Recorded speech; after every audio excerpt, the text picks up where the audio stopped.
Sabeyam, un pré-dialogue ne peut-il pas se dérouler en interne? Faut-il automatiquement l'extérioriser? Non, pas automatiquement l'extérioriser, mais tout dépend. Quand on veut justement faire un dialogue, on recherche également des éléments de neutralité, des éléments qui peuvent justement permettre à toutes les parties de se sentir libres, d'exprimer telle ou telle position. Maintenant, je crois que le choix peut-être du Qatar où cela se passe peut-être relève des différentes parties, c'est-à-dire ça relève de ce qu'on appelle la médiation internationale. Donc les parties peut-être ont choisi le Qatar pour que justement celui-ci joue le rôle de médiateur au niveau de cette crise. Et justement le Qatar a été choisi pour abriter ces différents pourparlers. Je crois que ce n'est qu'une jurisprudence, de nombreux cas de résolution de conflits qu'on a pu voir dans le monde, que ce soit en Afrique, en Europe et autres. Donc, visiblement, il ne pose pas un réel problème que cela se passe à l'extérieur. En fait, chacun trouve le juste milieu pour voir dans quelle mesure on peut justement faire parler les éléments de neutralité, d'impartialité, pour qu'il y ait une véritable... Quels sont ces éléments de neutralité et d'impartialité? Bon, je pense que tout dépend de l'intérêt, hein, de l'intérêt des relations qui existent justement entre le Qatar et le Tchad. Parce que nous, par exemple, qui pouvons percevoir le Qatar comme une source de financement des choses pas toujours bien, de nombreuses guerres, de nombreux groupes qui terrorisent certaines parties de l'Afrique. Nous autres, on peut avoir ce pressentiment. Mais maintenant, si au niveau du Tchad, eux, ils perçoivent que voilà, c'est dans le but de leurs intérêts, le Qatar est mieux placé pour résoudre ce problème. C'est effectivement là où je rejoins votre question en disant que voilà, c'est un peu inquiétant. C'est-à-dire, nous, avec notre regard, pourquoi le Qatar? Mais maintenant, étant donné que chaque pays a sa souveraineté, étant donné que les parties en présence n'étaient pas d'accord sur un certain nombre de points au préalable et que les deux parties, en fait, toutes les parties ont choisi cet endroit-là, je reprendrai la formule de droit qui dit mieux vaut un mauvais arrangement qu'un bon procès. Du coup, si ces parties sont toutes d'accord, que ce soit le Qatar qui abrite et qui joue le rôle de médiateur, voilà, on leur concède justement cette liberté de faire le choix dans le médiateur. Mais toute raison gardée, on reste inquiet. On reste inquiet parce que le Qatar n'a pas bonne figure sur le plan international en termes justement de financement des choses pas toujours honnêtes. On se souvient encore avec la CAN 2022 qui s'est tenue au Cameroun, où le nom du Qatar est revenu dans un certain nombre de tractations pour justement délocaliser la CAN, pour se faire jouer chez eux au Qatar, pour que, je crois que c'est eux qui organisent la Coupe du Monde. Voilà. Donc, à ce niveau-là, on peut justement on peut s'inquiéter, mais je crois qu'il appartient aux Tchadiens de savoir ce qui est bien pour eux, savoir ce qui est mieux pour eux. Mais nous autres, avec le regard extérieur, on ne peut qu'attirer l'attention. Et autre chose, et je suis un tout petit peu d'accord avec Luc Michel, quant à l'avenir de cette résolution, parce que, ou alors quant à l'avenir de cette paix durable que nous souhaitons au Tchad. Oui, le Qatar aujourd'hui est positionné, il n'a pas aussi bonne figure, mais il y a un autre élément. Est-ce que le Tchad réussit à se débarrasser de certaines puissances qui qui pilotent les manettes dans l'ombre? On connaît qu'il y a une très grande puissance de ce côté-là, qui n'est pas toujours favorable justement à l'autonomisation, à la souveraineté, qui pense justement que voilà, elle est le père du Tchad et que les décisions que le Tchad doit prendre doivent d'abord obtenir son onction. À ce moment-là, on peut se poser la question de savoir est-ce que véritablement on se dirige vers une paix durable du côté du Tchad quand tous ces éléments-là ne sont pas neutralisés, c'est-à-dire les éléments de paternalisme, les éléments d'intérêt de la France au détriment de l'intérêt du Tchad. Si on ne neutralise pas ces éléments-là, on peut justement s'inquiéter de la suite et de l'avenir justement de cette paix durable. Alors, Abdel Djelil, la déportation d'une crise intestine n'est-elle pas ici une preuve d'aveu d'incompétence du Tchad à pouvoir régler lui-même ses problèmes? D'abord, la première des choses, ce n'est pas nécessairement une sorte d'incompétence du gouvernement tchadien ou des peuples tchadiens de se régler leurs problèmes. Mais les problèmes tchadiens sont différents. Il n'y a pas que seulement les problèmes des politico-militaires. Je vous rappelle qu'il y a des crises intérieures très sérieuses qui empêchent aussi le développement du Tchad. Telles que les crises, comment on appelle, les guerres intercommunautaires, les guerres entre les cultivateurs et éleveurs, et il y a aussi des manifestations de diverses... Et pour trouver solution à ces problèmes, il faut aller à l'extérieur? Il faut solliciter une médiation internationale? Ces problèmes internes ont été réglés et sont en train de régler à l'intérieur du pays.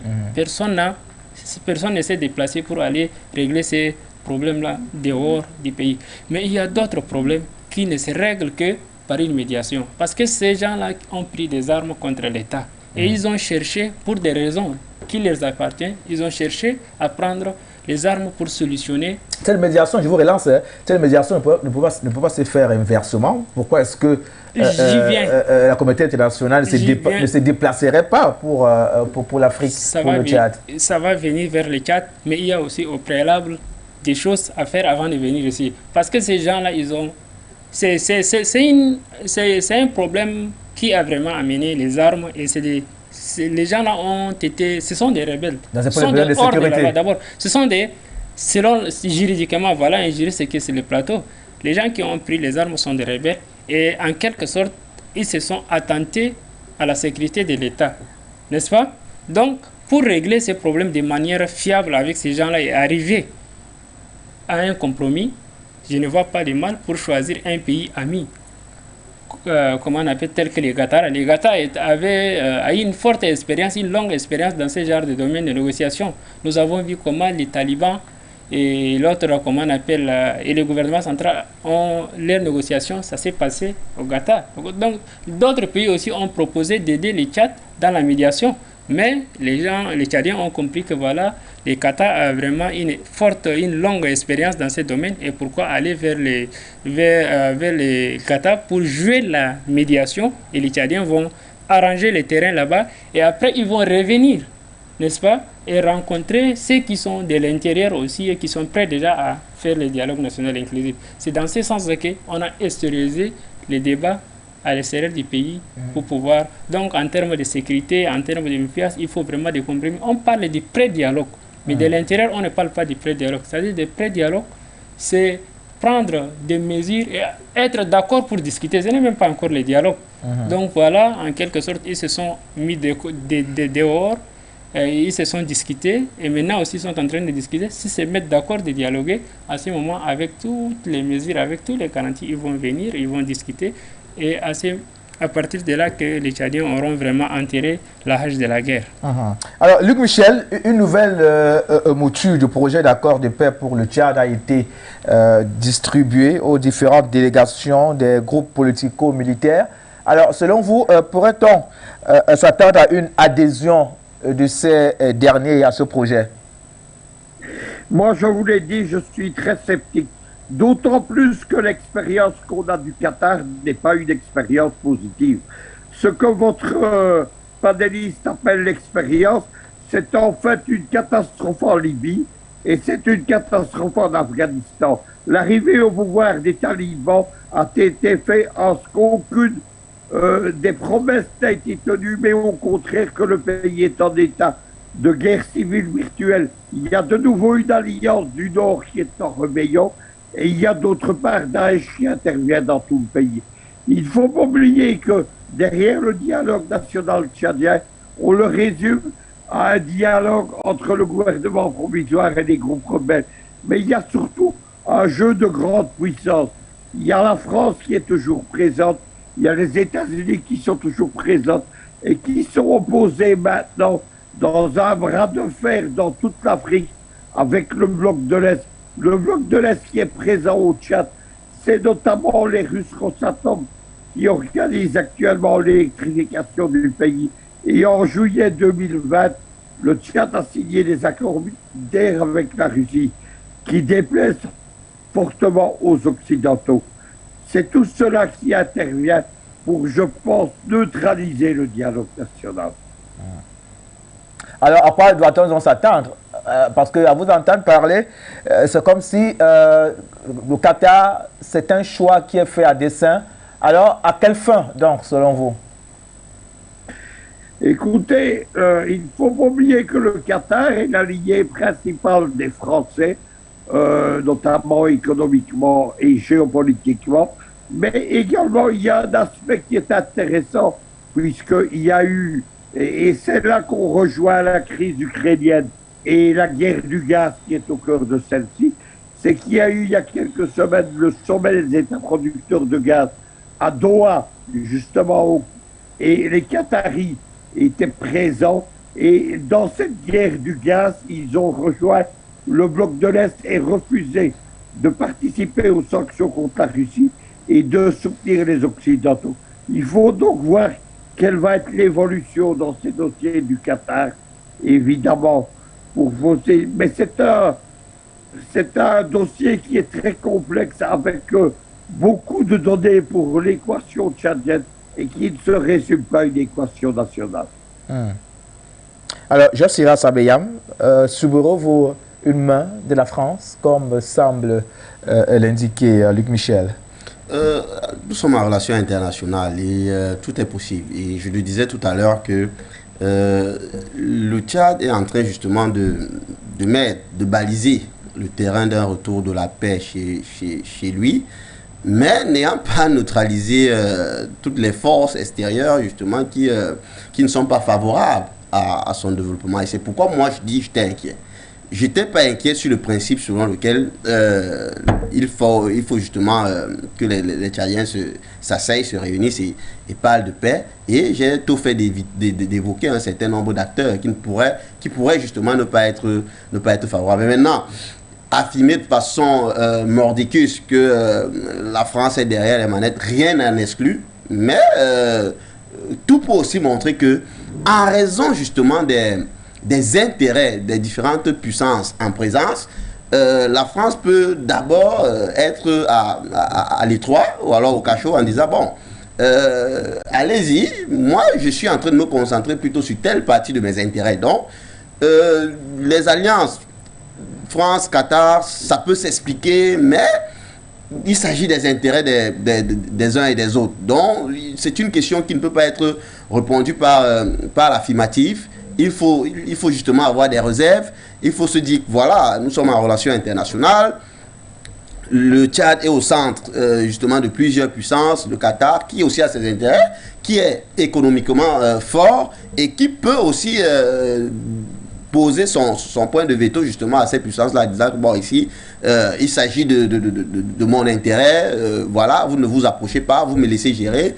Pendant ce temps, vous avez votre côté que vous allez gérer paisiblement. Donc, je ne vois pas ici la France justement donner des injonctions au Qatar. Visiblement, je ne vois pas. Ce sont des partenaires qui peuvent avoir des intérêts convergents, mais qui peuvent également avoir des intérêts divergents sur un certain nombre de points. Donc, c'est une question à prendre avec beaucoup de réserve. Ne pas affirmer mordicus que voilà, la France est derrière. La France peut justement avoir accepté que le Qatar pilote justement ce pré-dialogue ou alors ces prémices d'un retour à la paix, tout en étant l'observatrice ou alors l'observateur de la suite, en préservant justement ses intérêts, en balisant justement le cadre à travers lequel le Qatar ne va pas franchir et le cadre à travers lequel le Qatar ne doit pas sortir. Donc, dire mordicus que la France est derrière, ce sera un peu osé. Et je pense que ça manquerait d'objectivité. Mais faisant une analyse sérieuse, une analyse avec un peu de recul, on essaye de mettre en lumière les intérêts des uns et des autres pour justement comprendre la position que chacune des parties peut adopter en raison justement de ses intérêts. Donc voilà un peu les éléments de réponse que je peux apporter à ce niveau-là. Mais je ne pense pas que le Qatar peut se laisser infantiliser par la France si justement elle a ses intérêts, parce que justement le Qatar, au regard de ses moyens, est capable aussi d'influencer les politiques en France. Et je crois que au niveau du sport en France, on voit très bien comment le Qatar s'y met en termes de fonds, et on voit aussi très bien comment le Qatar a pesé de tout son poids pour accueillir cette Coupe du Monde qui a quelques jours justement commence déjà à poser des conditions qui ne font pas bouger les pays dits de droits de l'homme. Parce que quand le Qatar met déjà des exigences qui portent un peu atteinte à la liberté privée des personnes qui vont s'y rendre, on n'a pas vu justement les puissances occidentales se prononcer, contrairement au cas du footballeur qui n'aurait pas abordé un maillot aux couleurs LGBT. Donc voilà, il faut dire que le Qatar n'est pas une moindre puissance. Elle aussi, elle peut être influente et elle peut ne pas se laisser influencer par une autre puissance telle que la France. D'accord. Alors, Abdel Djelil, on parle d'un jeu de terrain et tu serais envie de dire que le choix de Qatar n'est pas Est ni Yellow. Peut-être que c'est l'occasion pour quelques puissances de se partager le gâteau qui est le Tchad. On parle d'une relation qui existerait donc entre le Qatar et la France. Ça veut dire qu'il y a donc anguille sur roche. Bon, là, en ce qui concerne les intérêts de ces grandes puissances, pour nuire, comment on appelle, ou diviser les gâteaux qu'on appelle les Tchad, la première des choses, ça c'est comme on le dit, entre les États, il y a des intérêts. Il n'y a que des intérêts, mais pas des amitiés. Ça, c'est le principe d'abord. Mais il y a quelque chose qui est très important. C'est l'intelligence collective du peuple tchadien. Le peuple tchadien doit d'abord considérer ses partenaires, ses puissances comme des partenaires. La deuxième des choses, ce peuple doit se discuter autour des tables bancs pour pouvoir, toucher des fonds, des problèmes et résoudre définitivement. Je vous rappelle, en 1981, lors de la guerre civile, il y a un dialogue, pas seulement un pré-dialogue, mais c'était un dialogue, comment on appelle, à Lagos, où les politico-militaires avec le gouvernement central se sont discutés. Mais ils n'ont pas venu accuser tel État, tel État. Donc, pour le moment, ce qui est important, c'est de ne pas essayer de dire que l'autre, là, si on est dans le Qatar est en train de protéger ses intérêts et vouloir, comment on appelle, prendre les Tchad. Non, ça, ce sont vraiment, à mon avis, je respecte les autres avis, mais ce qui est important pour le moment, c'est comment que nous pouvons vraiment être d'accord et discuter et revenir ramener la paix au Tchad. Donc c'est ça ce qui est très important pour les Tchadiens. Et là, dans cette voie aussi, je vois que les initiatives ont été vraiment avancées et les politico-militaires aussi commencent à vraiment mettre leurs égos de l'autre côté, et puis le gouvernement aussi est en train d'approcher petit à petit, jusqu'à ce moment, le peuple tchadien est en train d'espérer la paix. Parce que quand on parle de la paix, c'est une question de construction et c'est une question aussi de compromis. Quand on ne fait pas de concessions, autant pour moi, quand on ne fait pas de concessions, on ne peut pas rapprocher la paix. Et de deux côtés, je vois que le gouvernement est en train de déployer les efforts. Et les politico-militaires aussi sont en train de déployer, parce que le peuple tchadien est en train de les regarder. Donc chacun est en train de faire de son mieux et je suis vraiment persuadé qu'ils vont venir.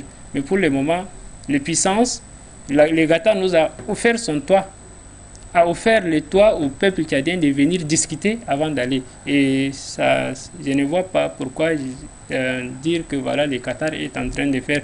Et comme on a dit, le monde est unique. Il est également aussi différent d'un endroit à l'autre. Le Qatar est une puissance qui a sa façon de gérer sa nation et qui a sa façon de protéger ses intérêts à travers le pays, à travers le monde. Aujourd'hui, la Chine aussi à sa façon de voir les choses. Les Chinois n'ont pas en train de dire qu'ils sont vraiment, c'est la dictature et tout. Mais leur pays est une première puissance. Le Qatar aussi est en train de, je ne suis pas en train d'applaudir le système, comment on appelle, Qatari sur la scène internationale. Mais on doit accepter que c'est une puissance et c'est sa façon de protéger ses intérêts et sa façon de faire ces choses. Comme la France. Elle fait, elle dit, voilà, la France était un État de la démocratie et tout. Elle fait la démocratie à l'intérieur. Mais pourquoi, à un moment donné, ils cherchent même à instaurer l'autre, comment on appelle, la peine de mort qui est interdite chez eux, des appliquer sur certaines personnes qu'on les appelle les terroristes. N'est-ce pas? Donc, voilà, c'est ce que je peux dire. En ce qui concerne les Gata, Ngata aussi a sa façon de faire les choses. Et nous, on remercie les Gata et le gouvernement tchadien avec les Gata et les gouvernements gataris sont en train de parfaitement travailler pour faire réussir cette mission qu'on appelle le dialogue national inclusif. Alors, nous restons donc dans ce jeu d'intérêt, Luc Michel. On constate que l'Afrique, notamment ces pays qui sont toujours en guerre, à l'exemple du Tchad, que c'est un terrain fertile pour les puissances internationales. Alors, est-ce qu'on peut dire aujourd'hui que ce pré-dialogue cache le jeu, le réel jeu des puissances étrangères?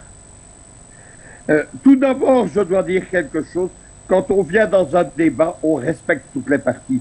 Prétendre que mon analyse ne serait pas sérieuse, ce n'est pas acceptable pour moi. Ma thèse, c'est qu'on a fait une erreur, c'est-à-dire à considérer que le dialogue tchadien était uniquement une affaire qui intéressait les Tchadiens, alors qu'elle concerne toutes les grandes puissances.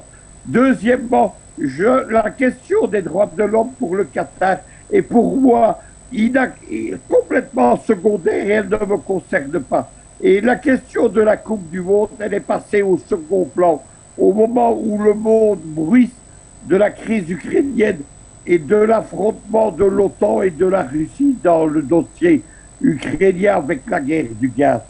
Mais on oublie, c'est que la question du Tchad ne se résume pas à une influence de la France et du Qatar. Ce qui est également déterminant là-bas, c'est la présence des États-Unis. On oublie qu'il y a quelques mois, au début où a commencé le dialogue national, il y a eu une conférence aux États-Unis organisée par l'Atlantic Council, qui est le think tank américain qui pilote la politique américaine depuis 15 ans en Afrique. Et le but de cette conférence organisée par des ONG qui étaient dans l'orbite de George Soros, c'était la division et la fragmentation, la sécession en plusieurs parties du Tchad. On oublie cette influence des États-Unis qui a déjà tenté d'organiser deux révolutions de couleur au Tchad. La première du vivant du maréchal du Tchad et la dernière en ce moment. Voilà ce que je retiens. Donc je dis que tant que les grandes puissances auront leur agenda propre, on n'arrivera à rien. Il y a également la question libyenne qui est déterminante.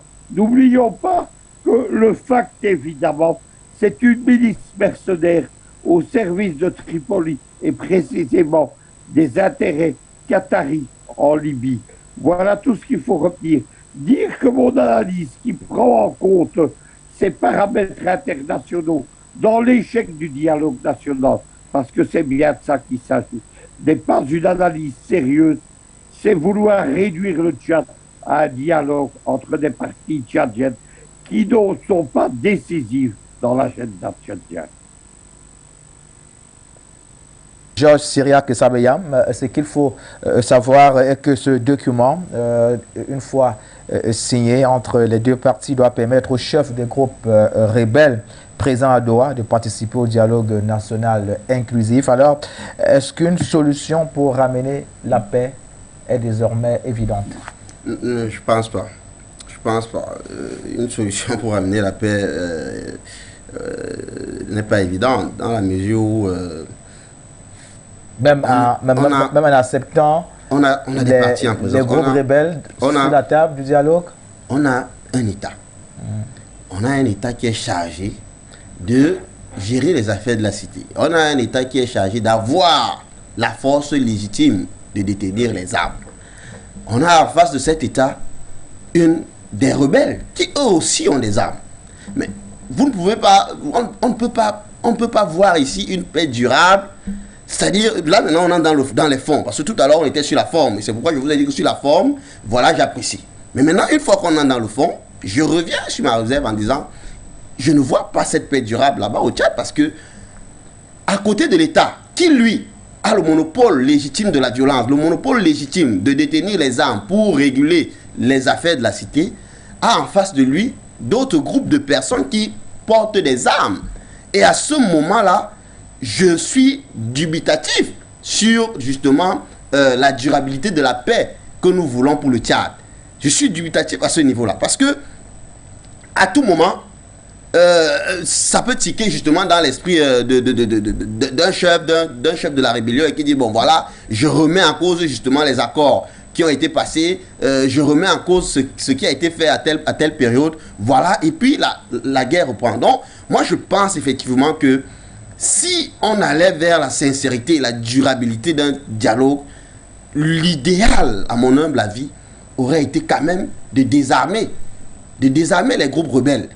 Ça, pour moi, je crois que c'est l'unique idéal pour qu'on ait une paix durable au Tchad. À ce niveau-ci, vu les choses à l'état actuel, je ne vois pas une paix durable parce que justement... Donc, ramener les rebelles autour du même table ne va pas résoudre le problème. Ça ne va pas résoudre le problème si on ne les a pas désarmés au préalable. Parce que je pense que dans un État, il y a une seule personne. Il y a cette personne morale qui est l'État, qui a justement le monopole de la violence légitime.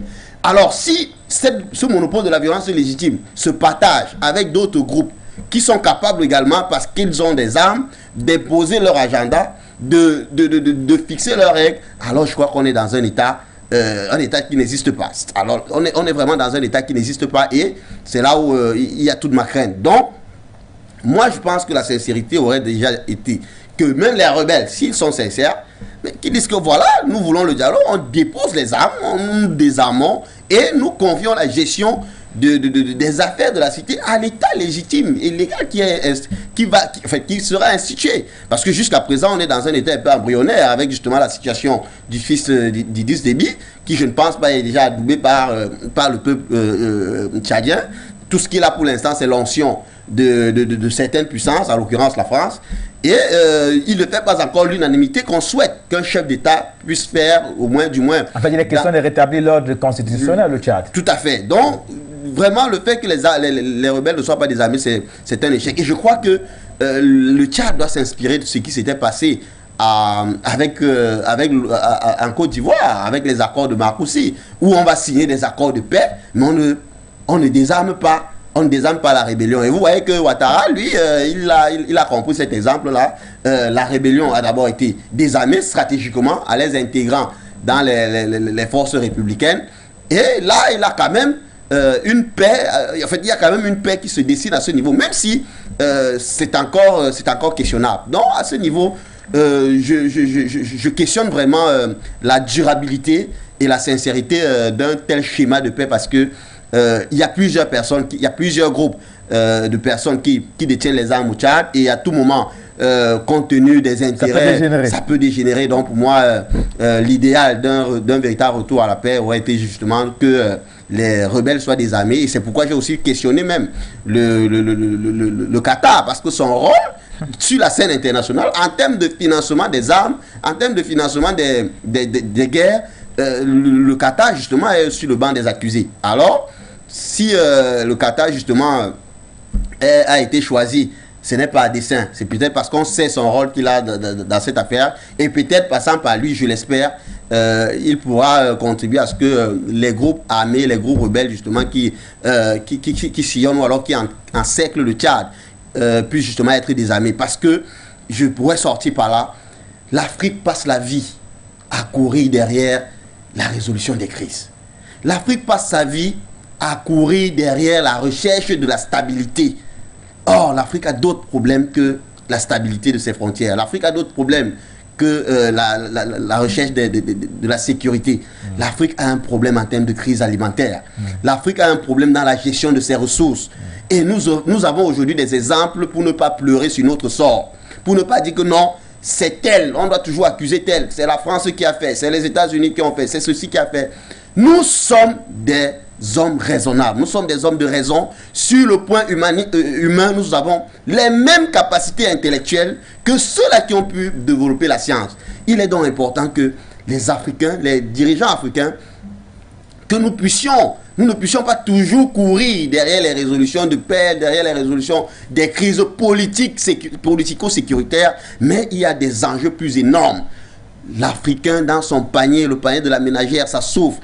Sur la table, on ne mange plus africain, on mange des choses qui sont importées.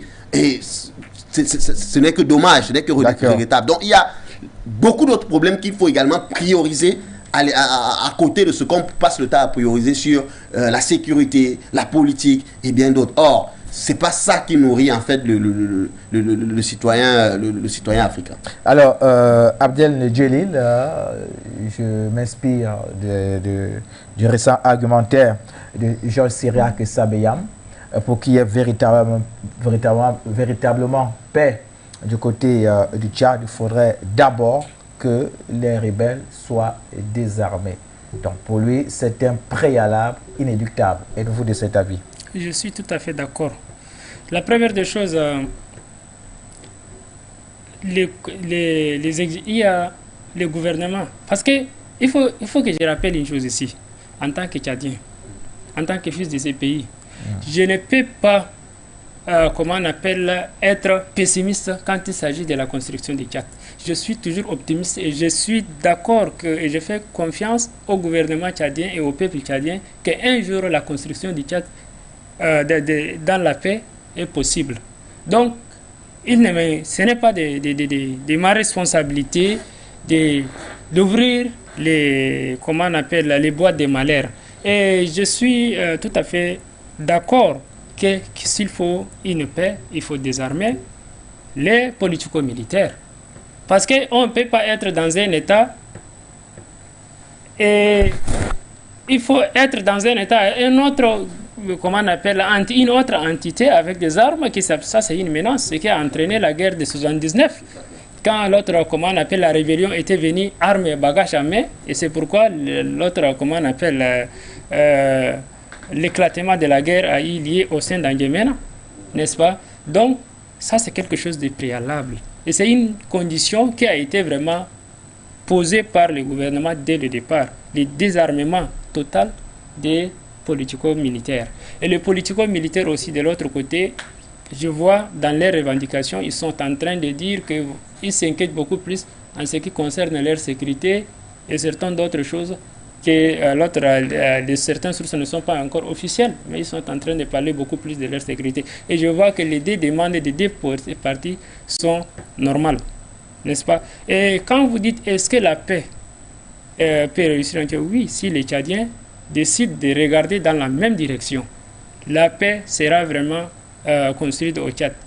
Et quand il s'agit de ces puissances dont on parle, comme je l'ai dit, et je respecte aussi l'avis du grand Luc et aussi de l'autre là, de mon Georges. C'est vrai que ces États sont en train de protéger leurs intérêts tout en faisant des courir par gauche et d'autre côté pour ouvrir certaines, canaux de désaccords. Mais le peuple tchadien est un peuple génie qui a aussi sa tête de réfléchir. Donc, je vois que on comprend entre les États, il y a les intérêts. Ces puissances sont en train de faire, prévaloir leurs intérêts devant toutes choses. Mais les Tchadiens aussi sont en train de prévaloir leurs, intérêts pour pouvoir concilier les pays. Voilà, c'est ce que je peux dire en ce qui concerne cette question. Alors, pour sortir de ce premier sujet, Luc Michel, quelle est donc la solution? Comment faire pour sortir le Tchad de cette crise politico-militaire? Comment ramener l'ordre constitutionnel dans cette partie de l'Afrique? Écoutez, la solution, c'était effectivement le désarmement des groupes armés. Mais le problème, c'est qu'on a pris les choses à l'envers. On a cru que ça dépendait d'un agenda national, alors que la décision n'est pas à ce niveau-là. On a cru que la décision dépendait d'un agenda régional, celui de la France, du Qatar, lié au dossier libyen. Mais ce n'est ni le Qatar ni la France aujourd'hui qui ont la main sur la politique africaine. Ce sont les États-Unis et l'OTAN. L'OTAN et les États-Unis mènent une américanisation et une otanisation de la guerre du Sahel. Et l'agenda américain, je rappelle donc cette conférence qui s'est tenue il y a quelques mois aux États-Unis et dont le but c'était de fragmenter le Tchad. Le but des Américains, ce n'est pas de stabiliser le Tchad. Au contraire, c'est que le pays soit plongé dans le chaos et dans la fragmentation. C'est ce que les Américains appellent la géostratégie du chaos. À partir du moment, ce moment-là, à partir du moment où la décision appartient aux Américains et où leur opposant, c'est la Russie, qui a aussi, on l'oublie, des intérêts au Tchad, il ne faut pas attendre une stabilisation du Tchad de puissance régionale, la France et le Qatar, et de partenaires nationaux, les groupes armés ou le gouvernement provisoire, alors que la décision à aucun moment n'appartient à ces partis. Il faut rappeler simplement que les Américains n'ont aucun intérêt à stabiliser le Tchad.